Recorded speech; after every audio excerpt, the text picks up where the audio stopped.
अगर आप भी उन स्टूडेंट में से हैं जिन्हें इंटरमीडिएट बोर्ड का जो एग्जाम शेड्यूल है वो समझ में नहीं आ रहा, तो ये वीडियो फिर आपके लिए है, क्योंकि आज की इस शॉर्ट वीडियो के अंदर मैं बताऊंगा किस तरह से आपने इंटरमीडिएट का जो शेड्यूल आता है एग्जाम का, आपने किस तरह से अपनी स्ट्रीम को देखते हुए यानी फैकल्टी को देखते हुए अपने सब्जेक्ट, अपना डेट और अपना जो टाइम का शेड्यूल है वो एग्जाम का, वो आपने समझना है।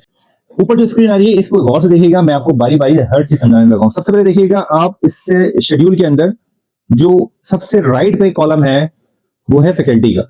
तो आपने सबसे पहले जो आपकी स्ट्रीम है, जो आपकी फैकल्टी, आपने उसको सर्च करना है। मिसाल के तौर पर सबसे पहले लिखा हुआ है इसमें प्री मेडिकल। अगर आप प्री मेडिकल से हैं तो आपने अपनी प्री मेडिकल को फोकस करना है। इसके बाद आपने स्क्रॉल करते हुए आगे जाना है। यहाँ देखें सब्जेक्ट में लिखा हुआ है बॉटनी 2, यानी कि सेकंड ईयर के स्टूडेंट हैं वो बॉटनी का पेपर देंगे और इनका टाइम जो है वो 9 से 11 बजे सुबह का टाइम है और जो दिन है वो वेडनेसडे का है और जो डेट है वो 29 अप्रैल की है। सेकंड फैकल्टी लिखी हुई है होम इकोनॉमिक्स की। आगे आप देखें तो इनका जो family relation and child development का पेपर है और इनका पेपर 9 से 12 बजे के दरमियान होगा और दिन होगा इनका वेडनेसडे और डेट होगी 29 अप्रैल। इसी तरह से आप दोबारा, अगर आपकी फैकल्टी जो है वो जनरल साइंस की है तो आपकी रॉ के अंदर आपने देखना है। अगर आपकी pre engineering, pre medical, home economics या किसी और स्ट्रीम से है तो आपने भी इसी तरह से जज करना है। इसके बाद हम येलो लाइन के बाद आते हैं तो ये अब देखें आप यहाँ पे प्री मेडिकल और होम इकोनॉमिक्स ह्यूमैनिटीज का लिखा हुआ है। तो ह्यूमैनिटीज के अंदर रेगुलर और प्राइवेट के जो पेपर है उसके अंदर इंग्लिश नॉर्मल का पेपर जो है ये पेपर 2, यानी सेकंड ईयर के जो आर्ट्स के स्टूडेंट्स हैं उनका जो पेपर 2 होगा इंग्लिश का, वो लिखा है कि 2 से 5 के दरमियान होगा। यानी कि आपके पेपर्स होंगे आर्ट्स वालों के वो इवनिंग में होंगे और दिन जो है पहले पेपर का आपका वो सैटरडे है और डेट है 2 मई।